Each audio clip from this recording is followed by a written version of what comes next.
The apartment I rented was on the third floor of an old building in the suburbs of Columbus, Ohio. The small, ivory-painted room still had a faint crack in the ceiling, something I had meant to fix but never got around to. That Monday morning, the sun rose late, the sky a dull gray, as if it too sensed I was about to lose everything. The termination notice came via email. No personal call, no sympathetic glance, just a brief subject line. Staff restructuring notice. I read it over and over, hoping I misunderstood. But no, they had cut more than half the department. After 6 years there, I wasn't on the keep list. I sat still, no tears, just a hollow ache opening in my chest. 3 months earlier, I had been honored as outstanding contributor at our quarterly meeting. The director even shook my hand and called me the company's future. And now that future was erased with a single click. That afternoon, I went home and boiled water for instant noodles. The fridge was empty. My savings account held just under $2,000, what I once thought was a solid safety net. I spent the next week tweaking my resume, applying for jobs, joining online webinars. No callbacks, not a single reply.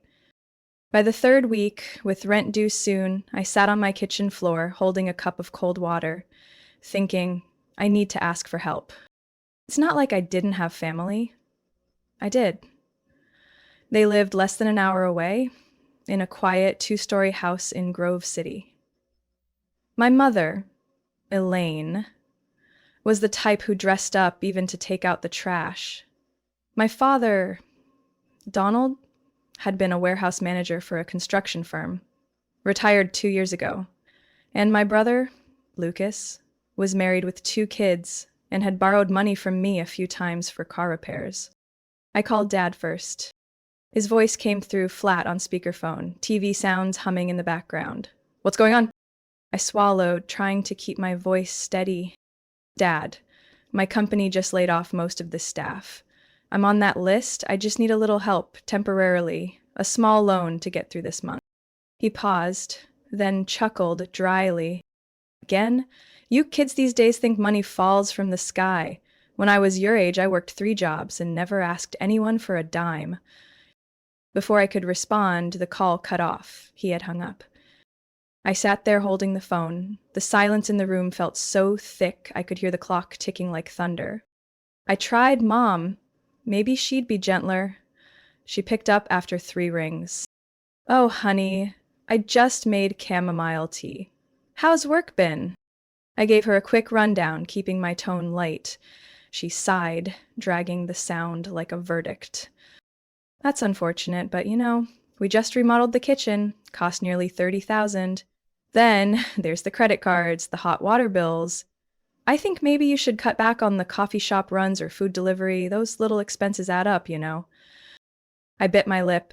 She spoke as if I'd been living lavishly off lattes and takeout. In truth, I'd been drinking instant coffee and eating noodles since the week before. Finally, I texted Lucas. I had helped him 3 times, the most recent being $1,500 for roof repairs after a storm. I never asked for it back. He replied minutes later with just 1 line. If you weren't living so fancy, you wouldn't be in this mess. We're struggling with the kids' school bills too. Grow up! I froze. My chest felt like someone had pressed down with both hands. The people I once called family had become a cold, unyielding wall. That night, I sent one last message in the family group chat. I ask for a little support, not pity, but if that's too much, forget it. I'll manage. Thanks anyway. No one replied. The next morning, Lucas sent one private message. Don't reach out until you can take care of yourself. I couldn't tell what hurt more, losing my job or losing my family all at once. But one thing was crystal clear. From that moment on, I was on my own. 30 days after that last call, I found a notice taped to my apartment door. Vacate premises within 72 hours. I stared at the paper, the black letters stamped on white like a badge of failure. The landlord didn't knock, didn't ask questions, just followed the process, cold as a banker freezing a delinquent account. I packed what I could carry, a few outfits, my laptop, a half-used bottle of perfume, and a wooden box of old photos. The rest, bed, dining table, bookshelf, had to stay. No room, no money for storage. My 2009 silver gray Chevy Impala, with 2 scratches on the door, became my only shelter. I parked behind a Target in North Linden, where the lights stayed dim all night and security cameras barely worked. At 3 a.m., I jolted awake from a jumbled dream. Cold sweat on my neck, my spine aching from the twisted position on the driver's seat. The next day, I bought a 24/7 gym membership, not to work out, but to access warm water and a mirror. I learned to wash my hair quickly in public stalls, dry it with hand dryers. Clothes were neatly organized in the trunk, sorted by weather and formality. I always kept one wrinkle-free white blouse and dark slacks ready just in case an interview came up. Each morning, I woke at 5:30, drove to the Eastmoor Public Library, and waited for the doors to open so I could use the free Wi-Fi. I sat at the back table, the one most hidden, where no one could see my worn heels or the exhaustion in my reflection. I submitted 10 to 15 applications daily, sometimes more, typing my name into forms, sending off hope that no one answered. Lunch was a discounted protein bar paired with sliced apples to keep my stomach calm. Water came from the library tap. At night, I moved to the Walmart parking lot in Hilliard. It was quieter there, fewer questions asked. I learned to drape my heavy coat over the window as a curtain, shut off the car lights, and fade into the dark like just another invisible silhouette among a sea of forgotten vehicles. One rainy day, water leaked through the car window and dripped onto my clean laundry bag. I took off my soaked hoodie, hands trembling from the cold, breath coming out in white clouds. I sat there, hugging my knees, watching raindrops slide down the windshield. No messages, no calls, no check-ins. Lucas, Mom, Dad. They were all silent, as if I had never existed. What hurt most wasn't the cold, or the hunger, or the aching back from the cramped car seat. It was the feeling of being forgotten, treated like an inconvenience not worth mentioning in the bright, polished world they lived in. I started writing a short journal each night in my phone's notes app, just a few lines. Still alive, no one texted, not giving up. One night I wrote, "If anyone finds this phone, know that I tried." On the 48th day since losing my job, I got an email. The sender, Callie Henson, an old classmate from community college, she was now an assistant at a small event company in Westerville. "So Vanna, I saw your post on LinkedIn about the marketing field. My company's looking for someone to manage content and social media. Nothing too advanced. I think you'd be a great fit. Want to give it a shot?" I read that email at least 10 times, wondering if it was some kind of cruel prank. But no, the email signature was real. I replied immediately, attaching my updated resume, typing each line with slightly shaking hands. The interview happened over Zoom 2 days later. I found a quiet corner in the library and adjusted the lighting to hide the dark circles under my eyes. I smiled, spoke clearly, described my experience, writing posts, scheduling content, and running A/B tests. I didn't mention I was living in a car. Didn't talk about ramen noodles or showering at the gym. I focused only on my skills. Like the time I helped increase engagement by 35% during a nonprofit internship campaign.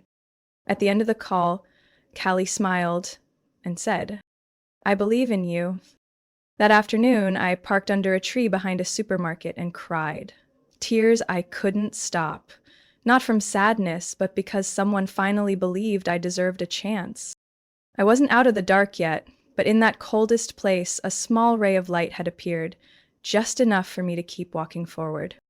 My first job after living in my car didn't come from Callie, though. It came from someone I never expected to see again, Marcus Dillard, an old colleague from Rawlinson and Bloom Communication.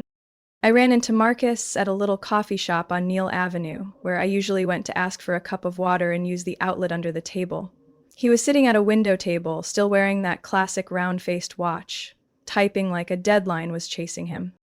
I tried to slip by unnoticed, but he suddenly looked up. His eyes paused, then lit up. "Savannah, is that you?" I hadn't even replied before he stood and pulled out a chair. "Sit! You dropped off the map. Everyone thought you moved away." I sat down, trying to smile. It wasn't easy to admit that I had dropped off the map because I had been showering in gyms and sleeping in a car for 3 straight months. Marcus had just launched a startup called Orbitech Media, focused on digital content management. It was just 3 people, working out of a renovated attic apartment. He said, "We need someone to manage the content calendar and create simple visuals for clients. Not a high-paying gig, but it's flexible. If you're not tied down, what do you think?" I nodded without hesitation. Didn't ask about the pay. I just needed a foothold. On my first day at Orbitech, I brought my old laptop, a charger with cracked casing, and a notebook that had once gotten soaked in the rain. No one asked about my past. Marcus just handed me a task list and a key to the shared workspace apartment. We held meetings around a dining table, printed things at a nearby copy shop.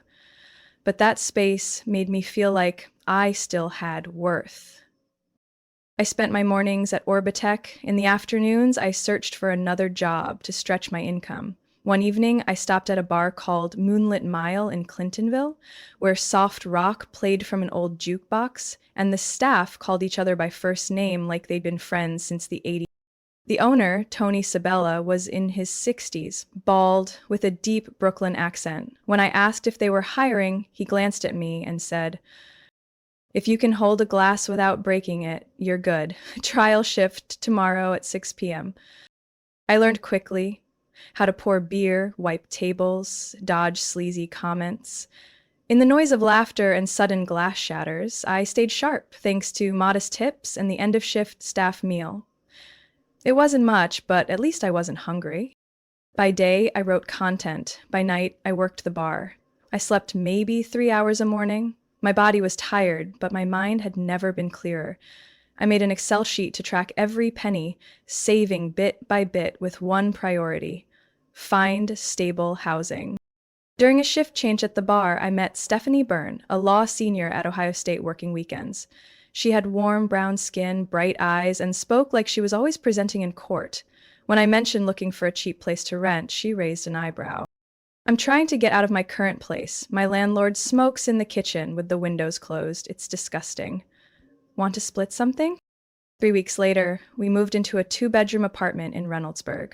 Rent split evenly, just within the reach of my 2-job income. It wasn't new, but it had a balcony where I could hang a mint plant and a small living room big enough for a cheap rug and foldable table. I taped a note in front of the mirror: "Self-learning is the next step up." Each night after the bar shift, I opened my laptop and enrolled in free online courses: Google Analytics, Advanced SEO, Basic Canva Design, and Excel Data Analysis. I made mini quizzes for myself every week and graded them solo. Marcus noticed. One day, he gave me a bigger campaign, working with our first out-of-state client. When we got feedback, the client said, "Whoever wrote this has a sharp eye and communicates well. Could lead a team with the right training." I read that message 3 times, then opened Google Calendar and scheduled 2 new certifications in marketing automation. Stephanie didn't ask questions. She just noticed I was sleeping less and kept forgetting to reheat my coffee. She bought a box of chocolates and left it at my door with a note: "For the survivor of deadlines and night shifts." I smiled and slipped the candy bar into my coat pocket to save for the next day's lunch. This new life wasn't easy, but when I looked at the neatly labeled document files on my hard drive, the first SEO lines of code I had written myself, and the email invite from a new partner, I knew I was building more than just income. It was a foundation. What I didn't anticipate was that this foundation would soon be tested by a familiar tremor. Someone with the last name Richardson, living just 30 minutes away, who believed everything I had also belonged to them. That night, I sat in the small living room, laptop screencasting fractured light onto the faded ceiling. Every time I finished a new promotional draft for the nonprofit campaign in Minnesota, I glanced at the wall clock. It was close to 2 a.m.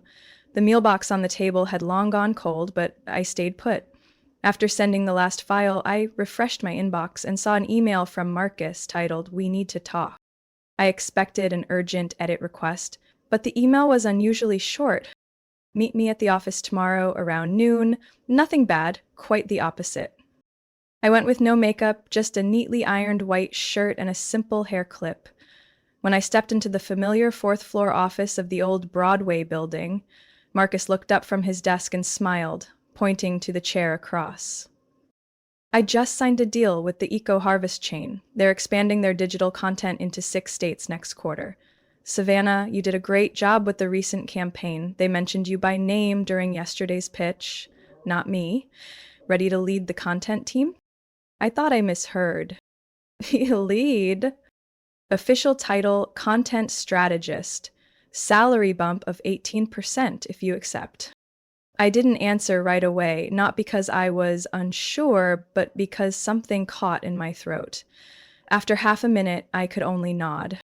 That same day, I submitted my resignation at Moonlit Mile. Tony wasn't surprised. He slipped a folded $50 bill into my hand. It's bad manners not to accept. Consider it a send-off gift for someone headed towards something better. I kept that bill in my wallet, untouched, as a reminder. The following week was a whirlwind. I restructured the company's entire publishing schedule, built email marketing templates from scratch, updated the content guidelines, and implemented a performance tracking system based on real metrics, not gut feeling. Marcus watched my workflow quietly, offering no interference. From now on, I leave it all to you, he said. During that same period, Orbitech received a nomination for Community Impact Digital Campaign from the Ohio Digital Awards. The campaign I designed for the Second Step Home, an organization supporting single mothers, had gone viral, tripling donations in just 6 weeks. The gala was held at the Levesque Hotel in a grand ballroom with black carpet and golden lights reflecting off the glass ceiling. It wasn't my kind of scene. Stephanie helped with makeup and handed me a simple black dress. If you don't wear it, you're disrespecting yourself. As I stepped on stage to receive the award, the applause echoed right through my chest. I bowed my head, scanning the seats. Marcus gave a small nod, and Stephanie shot to her feet, whistling like we were at a stadium. But the real surprise came at the drink table afterward. He wore a navy suit, pale gray shirt, no tie. His voice was deep, eyes observant without being invasive. That campaign, I couldn't look away. Simple, sincere, effective. I work in marketing for Wendell Bank's regional branch. My name's Nathan. I hesitated, champagne flute trembling slightly. Savannah. We talked for nearly 30 minutes. He didn't ask my age or mention cars or stocks. Instead, he shared stories of early career rejections and feeling lost in big corporations. When I opened up about my unemployed stretch, there was no pity in his gaze. My family also disappeared right when I needed them most. I get it. It didn't turn romantic overnight. We started with Saturday coffee at Bodega in German Village. Then walks through Schiller Park, pointing out typos in storefront signs. He never made promises, but whenever I opened up about my past, he listened without blinking. Stephanie later said, "He knows when to stay quiet and when to speak. That's rare." I didn't reply. I just knew that whenever deadlines drained me and I checked my phone to find, "Have you eaten yet?" something in me softened. One late evening, Marcus texted, "You've got nothing left to prove, and still you make us all proud." Lying on my side, phone screen casting soft light on the ceiling, I felt no emptiness. No more cold. No more bracing myself against the world alone. I had my people now, not the Richardsons, not blood, but people who showed up, stood by, asked for nothing but honesty. On an April morning, under a glass-clear Columbus sky, I walked out of the bank holding a folder. Every page stamped with my name, every cent accounted for. The final signature had been laid down 10 minutes earlier. The house was officially mine. A small, white, 3-bedroom home with pale green trim on the edge of Eastgate. The front yard wasn't large, but it could fit 2 rows of lavender along the stone path. I'd eyed it since January, but only now had the loan cleared, finances proven, last year's taxes resolved. The previous owners, an elderly couple moving to Florida, left behind a small wooden sign on the porch. "Welcome, friend." I didn't take it down.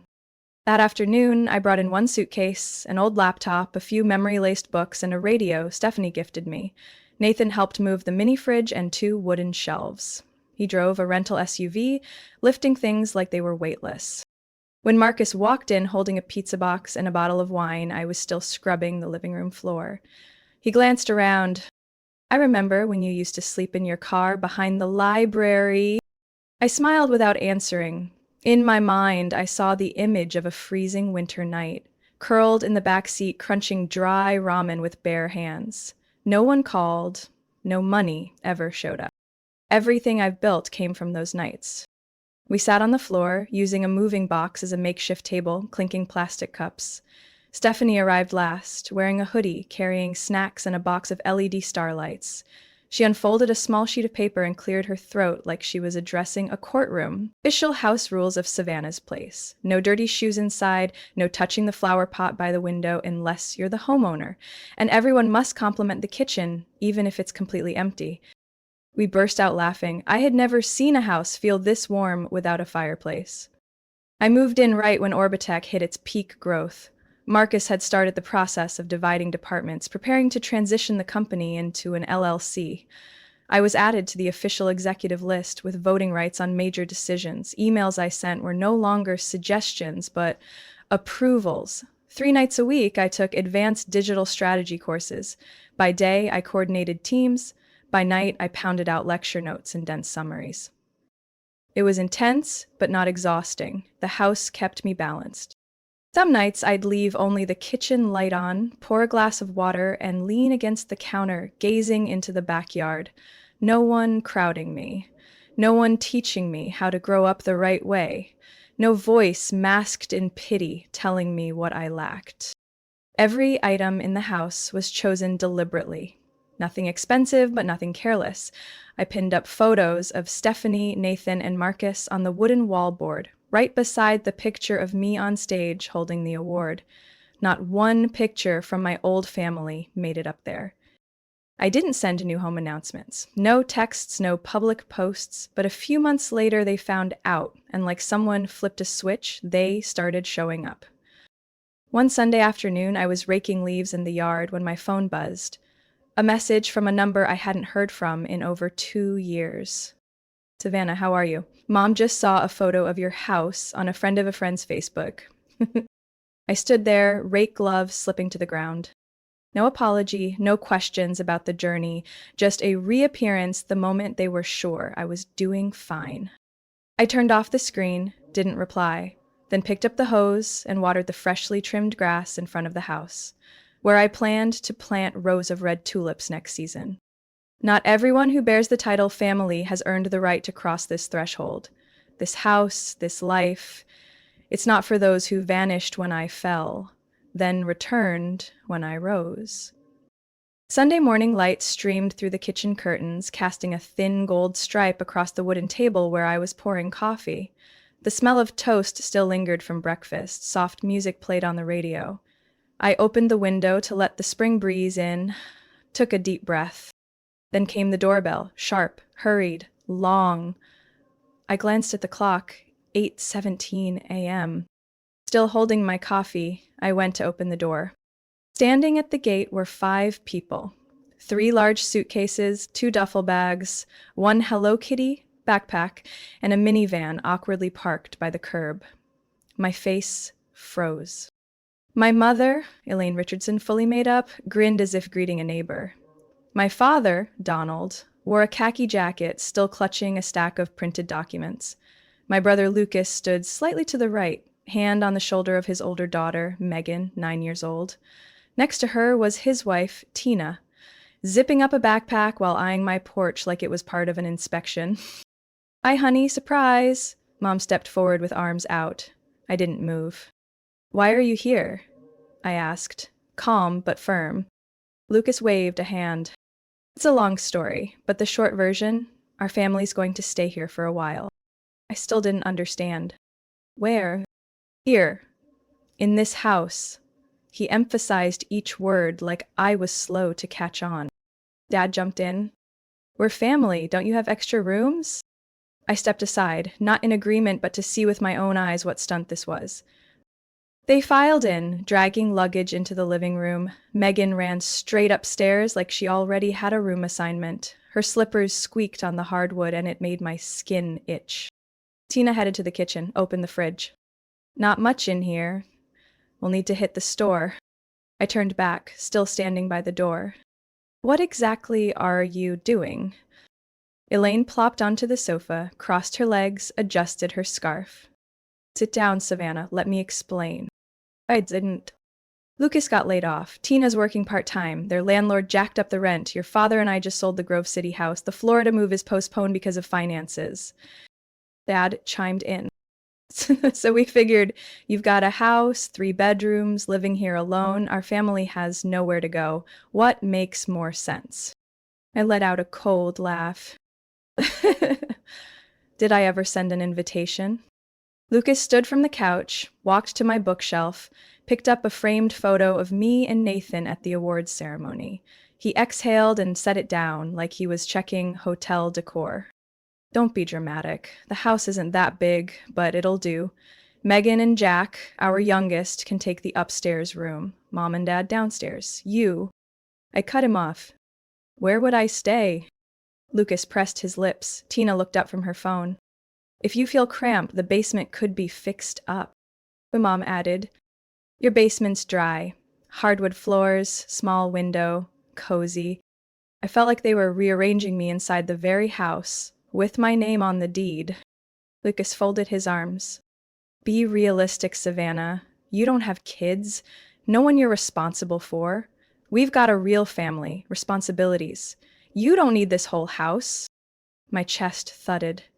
That sentence, you don't have a real family, was identical to what he said 3 years ago at the Grove City dinner table, claiming I wasn't truly grown up. I stepped back toward the door, said nothing, pulled out my phone and sent a short text to Nathan. Come now, emergency.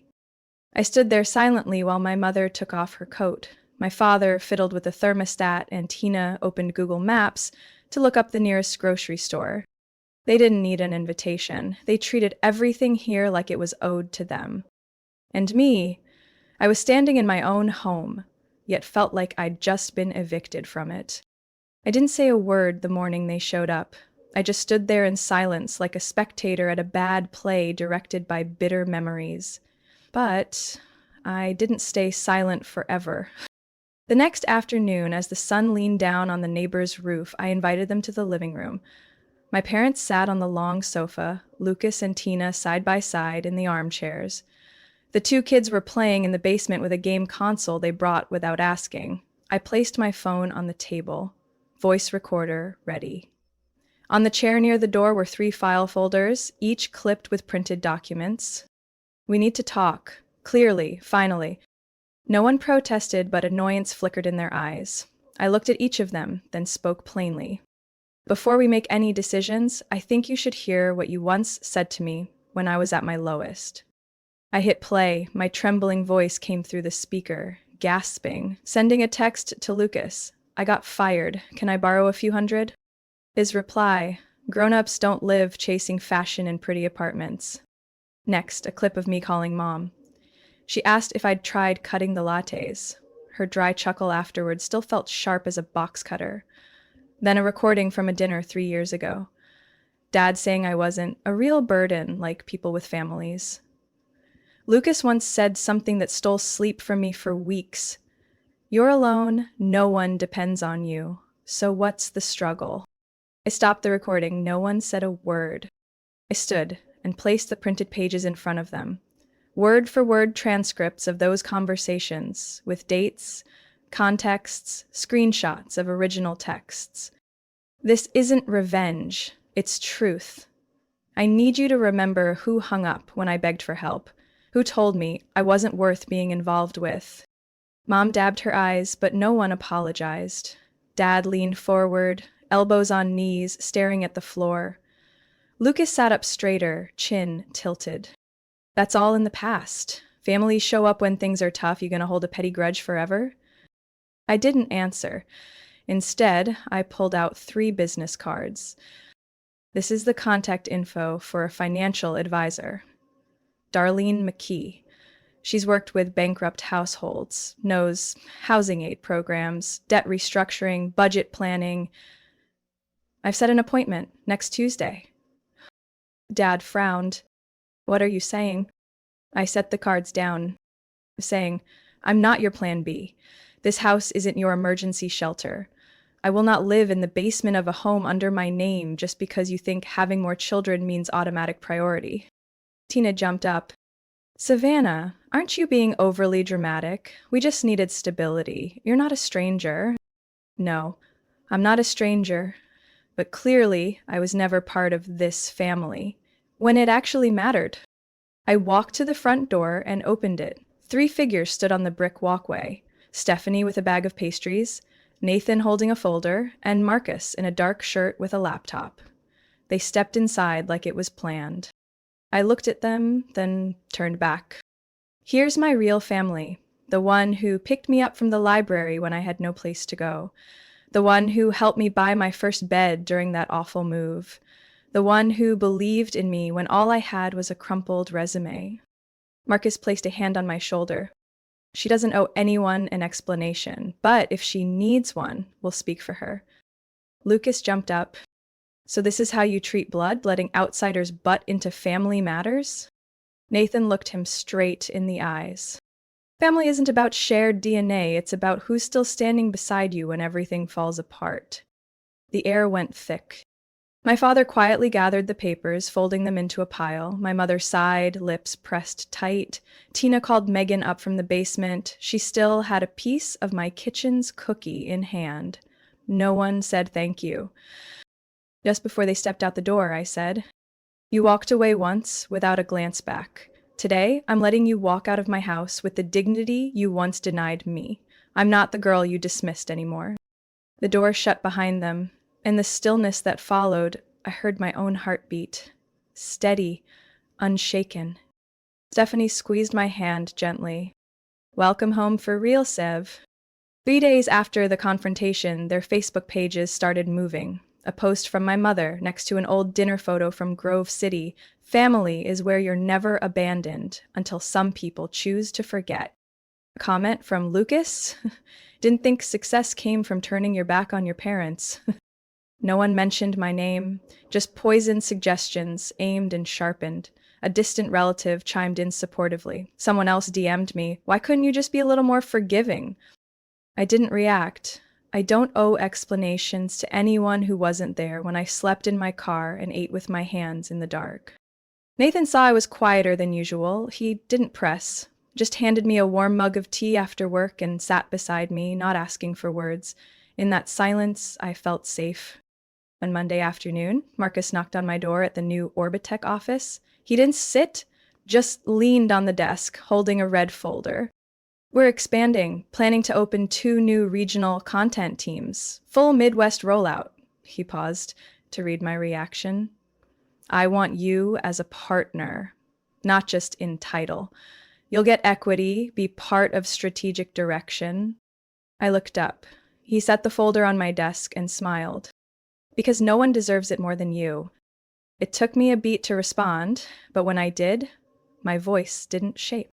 I'll read it all tonight. But I'm ready. That house became a place for people I chose. No more dinners with haunting empty chairs. Just evenings filled with laughter, glasses of wine, and rushed takeout when the group forgot the time. Stephanie brought homemade muffins every weekend. Marcus placed a small kumquat tree on the porch because it's like people, it thrives when it gets enough light. I stayed in touch with Aunt Marla, my mom's younger sister. She called on Thanksgiving and said simply, Your mother wasn't right, but she doesn't have the courage to say sorry. We met for coffee every other month, no talk of the past, just the present and the new dishes she's learning from online videos. Lucas was different. His last message read, You're disgraceful. I'll never forgive what you did to Mom and Dad. I blocked his number, didn't save the message, didn't carry the weight anymore. During the week, I updated my medical records. The nurse handed me a contact form for emergencies. It still listed Lucas Richardson. I pulled out a pen and struck through his name hard. Then I wrote 3 lines. Nathan Cole, life partner. Stephanie Byrne, best friend, attorney. Marcus Dilliard's colleague, company representative. The nurse looked up and asked gently, "Would you like to list all 3? Yes, because I don't have just one person willing to show up at the hospital if something happens to me." She smiled. On the way home, I stopped in front of the White House with blue trim. The second-floor windows had new curtains. The lavender beds were finally blooming after the rains. I stood by my car for a few minutes, looking at the stone steps where I once dropped my first suitcase, unsure what the next day would bring. Everything here was built with my own hands and stubborn will. Nothing was left over from anyone else. Family isn't a place people return to just because it's convenient. It's something preserved through choice, through kindness maintained even when no one's watching. The door now opens to welcome those I love, those I trust, those I call family, not because we share a last name, but because they stayed when no one else would. Savannah's story is a powerful reminder that real family isn't measured by blood. It's proven through presence during our darkest hours. When abandoned, she didn't break. She rebuilt, step by step, with dignity and resolve. In real life, some relationships only survive when we stay silent and self-sacrificing. But like Savannah, we each have the right to choose again, to choose people who respect us, choose peace over toxic loyalty, and live by the values we fought to protect. What do you think of Savannah's decision? Would you be brave enough to set boundaries with your family like she did? Share your thoughts in the comments, and don't forget to follow the channel for more heartfelt stories about family and life.